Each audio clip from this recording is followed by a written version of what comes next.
One market. One action. Everything changed. What would you do in his place? Comment where you're watching from, like and subscribe. The ending will surprise you. The open-air market pulsed with life, a whirl of colors, sounds, and scents tangled in the afternoon heat.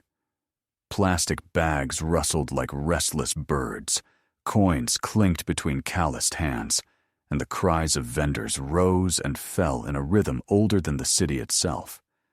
The air carried the sweetness of ripe fruit and the sharp tang of spices, mingling with dust and sweat.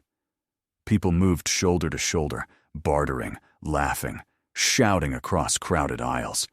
It was a chaos that somehow breathed in harmony until a single shout cut through it like a blade. The laughter died. Heads turned.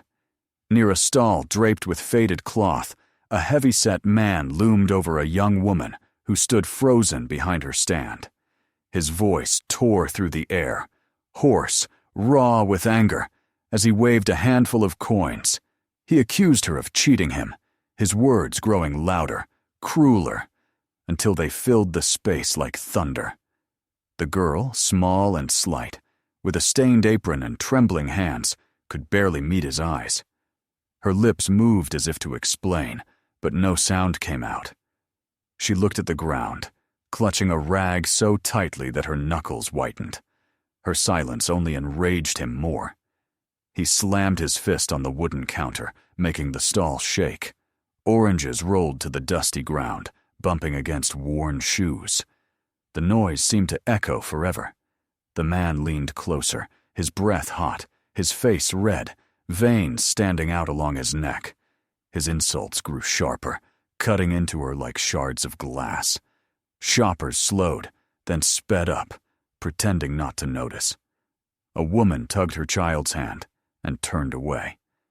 A young man hesitated, then ducked his head and kept walking. No one wanted to interfere. It wasn't their business. It never was. The market swallowed cruelty as easily as it carried laughter. The girl's shoulders trembled, but she stayed still. Inside, a storm brewed. Fear, humiliation, helplessness. But outwardly she was quiet, as if silence might shield her. The man stepped closer, his large hands gripping the edge of the stall, wood creaking under his weight. "Do you think you can fool me?" he shouted. His voice carried over the marketplace, scattering conversations like frightened birds. "You're worthless." The words hit her harder than the blow of a fist. She flinched, but didn't reply. Every attempt to speak would only feed his fury. She knew that from experience.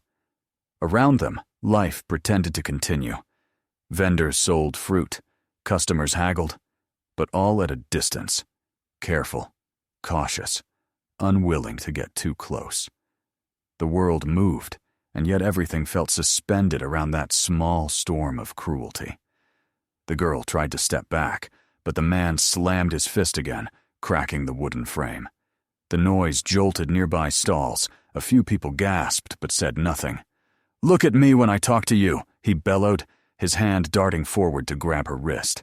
She winced, her skin reddening beneath his grip. The rag fell from her hand to the dirt. She didn't cry out. Only her eyes, wet and shimmering, betrayed the pain she held inside. For a heartbeat, the whole market seemed to hold its breath. A child nearby stopped chewing on candy. A dog's bark faded into silence. Dust hung still in the air, catching the sunlight. Yet no one moved. No one spoke. The girl stood trapped in that terrible stillness, her mind searching for escape, her body locked in fear. She thought of shouting, of begging. But what good would it do? The market was full of eyes that saw and ears that heard, but hearts that looked away. The man's voice rose again, rough and cruel. "You people are all the same," he spat, shaking her wrist. "Trying to trick honest men!" His anger was no longer about money.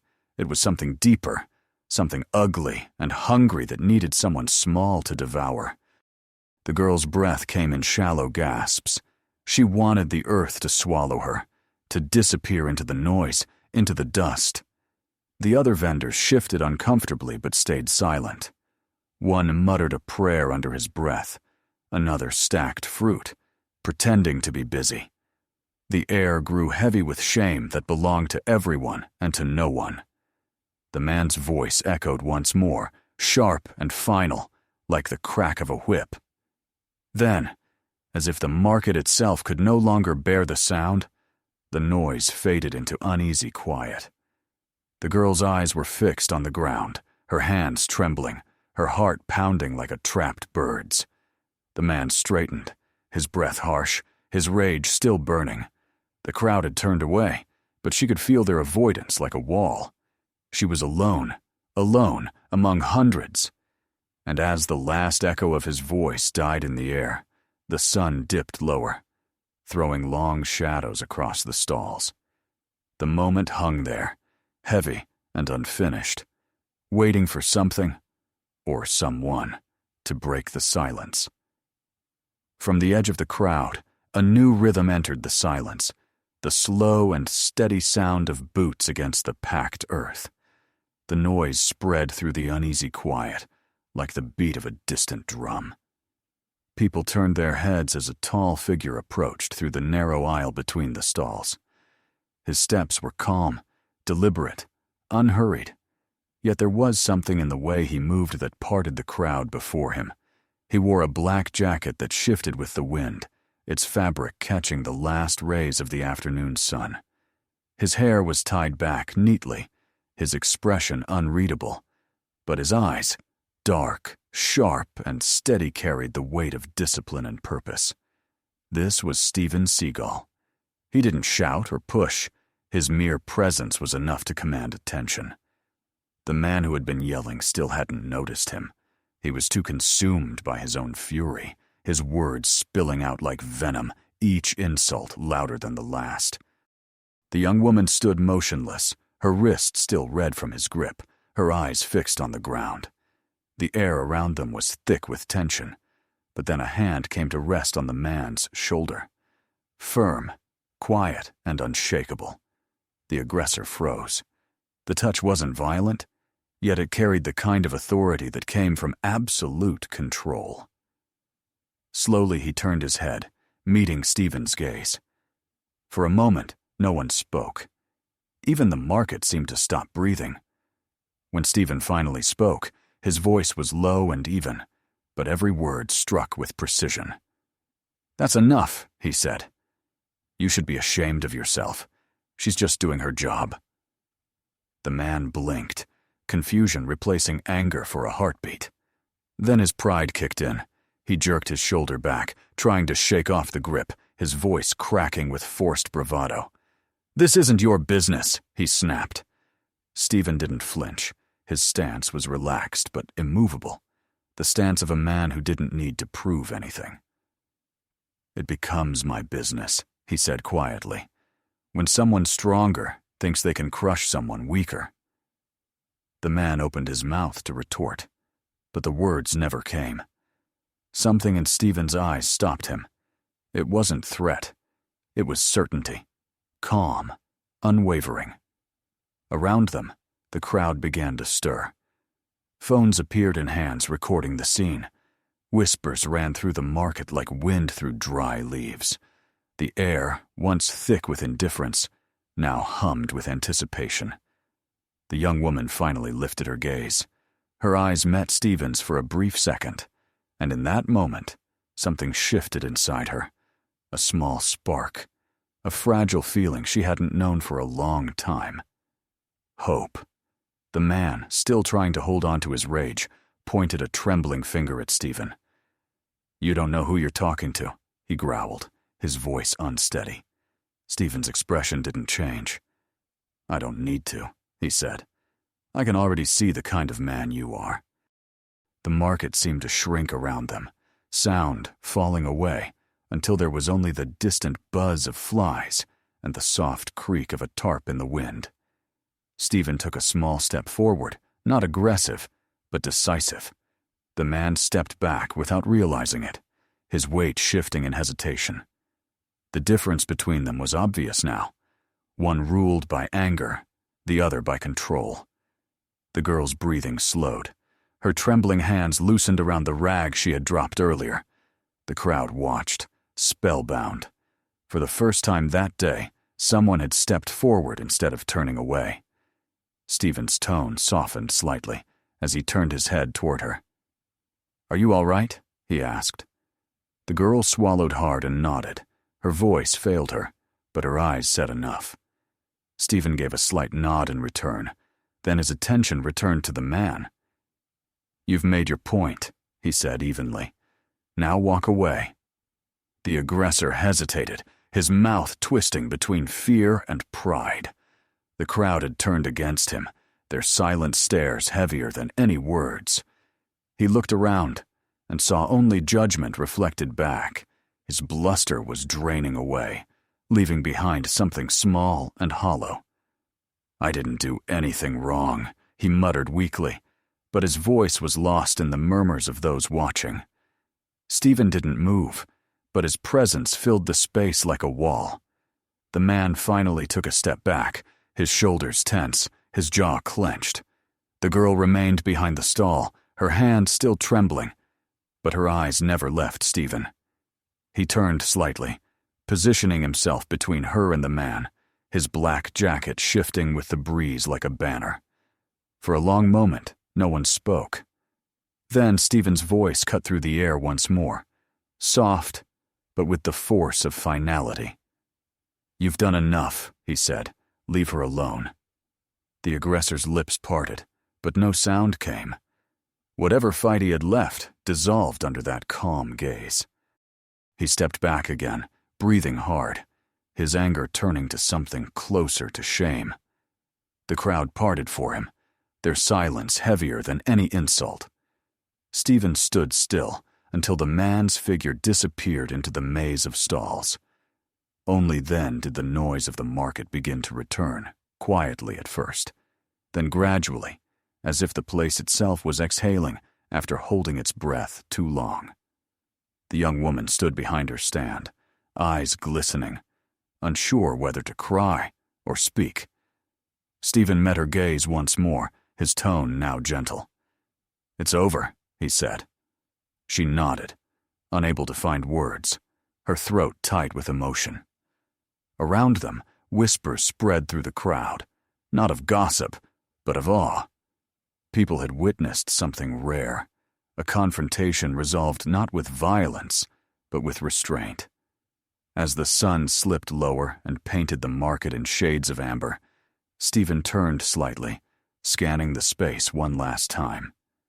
The market, once a place of noise and indifference, now felt quieter, changed somehow. And though no one said it aloud, every person there sensed that something important had happened, something they would remember long after the day ended. The marketplace held its breath, a fragile stillness trembling in the air as the last light of the sun spilled across the ground. The man who had shouted moments before stood frozen, his defiance fading into uncertainty. Yet pride is a stubborn thing. His voice broke the quiet again, rough and shaking. "This isn't your concern," he barked, trying to sound fearless. Steven didn't move, his calm composure unbroken, his eyes steady as stone. When he spoke, his tone was low but carried through the market with the weight of thunder. When someone is humiliated, it becomes everyone's concern. His words hung in the air, and for the first time the aggressor seemed to waver. Around them, people whispered. Some lowered their phones, others lifted them higher. Faces that moments ago had been blank, with indifference, now showed curiosity, even admiration. It was as if a spark had touched dry grass, the silence of the crowd igniting into quiet unity. The man clenched his fists, his voice trembling as he took a step closer. "You don't scare me," he said, but his stance betrayed him. His eyes darted toward the watching faces, the recording phones, the quiet judgment that surrounded him like a cage. Steven's posture remained fluid, composed, and in that stillness was power. He didn't need to raise his voice or move his hands. The authority in him came from restraint. "You should be afraid," he said softly. "Not of me, but of what you've become." The words hit harder than any blow. The man opened his mouth to respond, but the sound caught in his throat. The crowd watched him unravel, his confidence slipping, his anger turning inward into shame. The young woman, still behind her stall, straightened slowly. Her chest rose and fell in uneven breaths. Her fingers no longer trembled as she gripped the edge of the counter. For the first time, she looked at her tormentor, not as a victim, but as a witness to his defeat. The man stumbled back half a step, his eyes flicked between her and Steven, the tension inside him stretching like a wire ready to snap. "You don't know what you're talking about," he spat, but the venom had drained from his voice. "Leave before you regret it." Steven took a single step forward, closing the distance. His presence was quiet but immovable, like a mountain standing against a storm. The air seemed to tighten. "I don't regret helping people," he said, voice even, almost gentle. "But you'll regret what you've done if you don't make it right." The aggressor blinked, his face twitching with conflict. His shoulders slumped slightly, his anger cracking at the edges. Behind him, whispers grew louder, overlapping, feeding off each other. Someone murmured, "He's right." Another said, "Let him apologize." The man turned in a slow circle, realizing how alone he was now. The same crowd that had ignored the injustice now watched him with silent accusation. He tried to speak again, but could only manage a mutter, incoherent and weak. Steven's gaze didn't waver. "Apologize to her," he said. The words were calm, but there was no room for argument. "Now, here." The man hesitated, his jaw tightening, his pride battling the weight of the moment. The market waited. A mango rolled off a table and hit the ground with a dull thud, the only sound in the heavy air.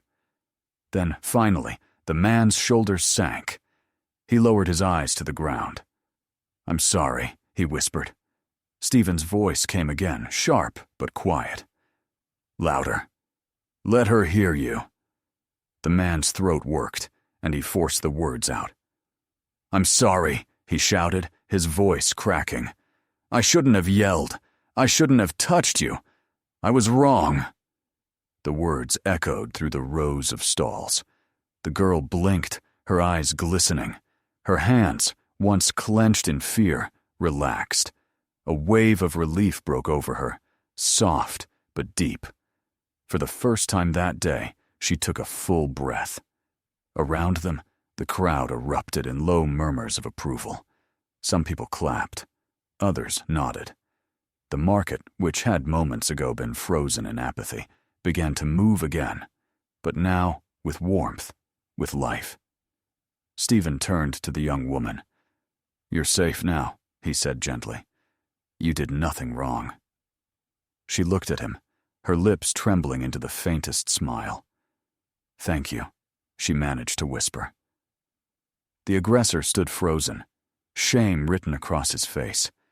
His anger had melted into something smaller, almost pitiful. He glanced around, seeing the people who had once ignored him, now glaring with quiet disgust. He took a step back, his shoulders sagging. Steven's eyes followed him, steady and silent, a reminder that his behavior would not be forgotten. The man mumbled another apology before slipping away through the rows of vendors, swallowed by the same market that had witnessed his cruelty. The girl remained behind her stall, the smell of fruit and dust mixing with the sudden lightness of air. She wiped her eyes with the back of her hand, her movements small but certain. The crowd began to disperse, but something intangible had changed. People exchanged looks, half smiles, nods. They had all seen what had happened, and deep down, they knew it mattered. Steven stood there for another moment, his figure framed by the golden light of the setting sun. He turned his gaze to the crowd, his expression calm, but resolute, as if silently reminding them that courage could exist in stillness. The vendors returned to their work, but their voices were softer now, more aware. The young woman began to arrange her fruit again, her movements slow but confident. Steven gave her one last nod before stepping away, his boots once again marking the rhythm of calm authority across the dusty ground. The noise of the market returned, yet beneath it lingered something new.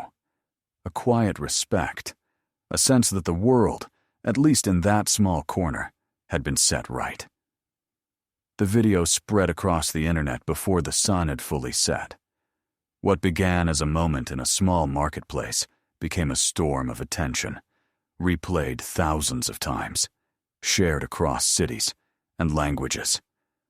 The clip showed a man in a black jacket standing still, while an abuser unraveled before him, words triumphing where violence could have ruled. Headlines began to bloom on screens around the world. Man stops attacker with nothing but calm. A lesson in courage at a crowded market. People watched, not for spectacle, but for meaning, seeing in that quiet confrontation a reflection of something they had forgotten, the power of one person to stop another's cruelty. Steven Seagal's name spread, but he did not seek it. He vanished as easily as he had appeared, leaving behind only the weight of his actions. Days later, the market felt different. The same stalls stood in the same places, but the air carried a new warmth. Vendors greeted one another with open smiles, laughter echoed more freely, and people no longer turned away at the first sign of trouble. The young woman returned to her stall with a clean apron and steadier hands. Her eyes met those of her customers without fear. Some stopped just to wish her well. Others left extra coins on the counter without a word. She accepted their kindness quietly, not out of pity, but as recognition of her strength. Where there had once been shame, now there was pride.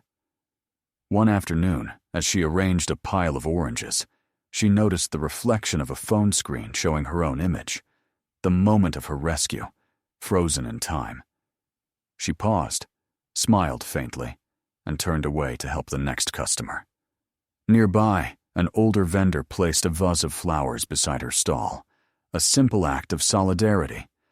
The market had become more than a place of trade. It had become a place of shared conscience.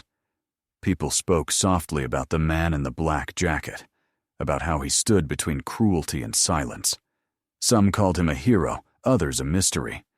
But everyone agreed that he had changed something essential. Weeks later, a young man waited near the edge of a narrow alley that led away from the market. When Steven finally appeared, walking with the same quiet step, the young man rushed to him, holding up his phone. "Sir," he said breathlessly, "I saw what you did that day. Why didn't you fight him? You could have taken him down easily." Steven stopped, his gaze steady, his voice calm and low. "It's not about defeating someone," he said. "It's about protecting someone who can't defend themselves. Sometimes, strength means knowing when not to strike."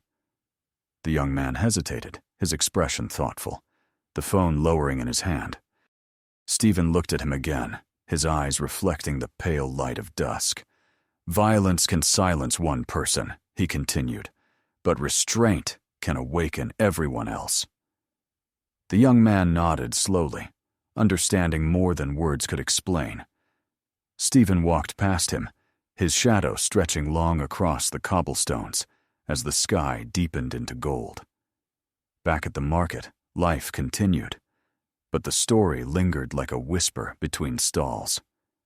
Parents told their children about the day someone had stood up without fists or shouting. Strangers helped each other carry baskets, shared change, smiled in ways that felt genuine. The young woman who had once trembled now laughed easily, her hand steady as she weighed fruit for an old customer. She had not forgotten fear, but she had learned that courage could be borrowed, and then made her own. At dusk, when the market lights flickered on and the scent of spices filled the air, She sometimes caught herself glancing at the crowd, half expecting to see a tall figure in a black jacket passing by. He never returned, but his presence remained a quiet pulse within the heart of the market. The people there had changed because of him, but also because of themselves. They had seen what it meant to choose compassion over apathy. And so, in that small corner of the world, under the fading colors of sunset, justice found a new shape, not loud, not violent, but steady and enduring, carried forward by every person who decided that silence was no longer enough. The story has ended, but its message will stay with you. Sometimes strength isn't about fighting, it's about stepping forward when others stay silent. Comment where you're watching from, leave a like, and subscribe if this story resonated with you. New videos are coming soon,